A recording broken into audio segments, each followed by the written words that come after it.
Does diatomaceous earth have any special value in our gardens? And this is from Betty. So I see you thinking about this, Celeste. Yeah, so I'm not sure how to come at this. Well, Okay. I'll start by saying diatomaceous earth, the way that it affects insects, it has very sharp edges, right? Each tiny particle of it. And so it essentially, as they walk across it or move across it, it rips up their exoskeleton and then it also dehydrates them. So just desiccation is the ultimate cause of death with this. But when we put it or trying to use it in an outdoor setting, especially in humid environments where we have lots of moisture, frequent rain, I see how this product would become less effective over time, right? Every time it rains, you would have to reapply. I even wonder about mornings of heavy dew, right? So, I've heard of people trying to use this kind of as a border to specific garden areas to keep specific insects, out. But they would have to be like ground crawling insects, right, if you're applying it to the ground. Diatomaceous earth is food grade.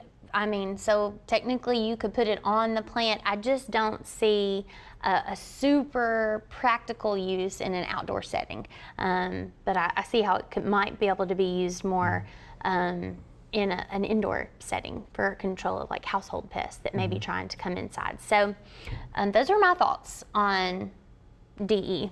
What do y'all think? Yeah, so DE, I know a lot of the master gardeners use DE around their hostas for snails and slugs. Right, because it pierces their body parts and dries them out, right?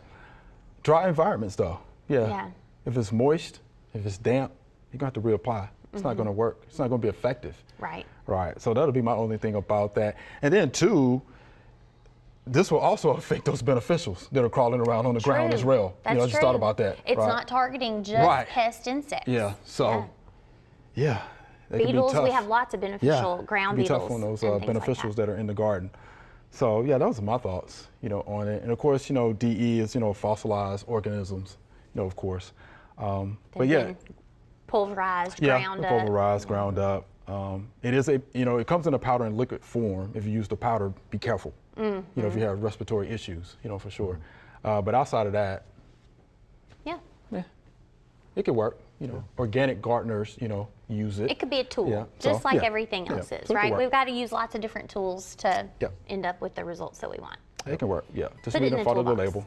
Put it in the toolbox, right? It's something that you can use.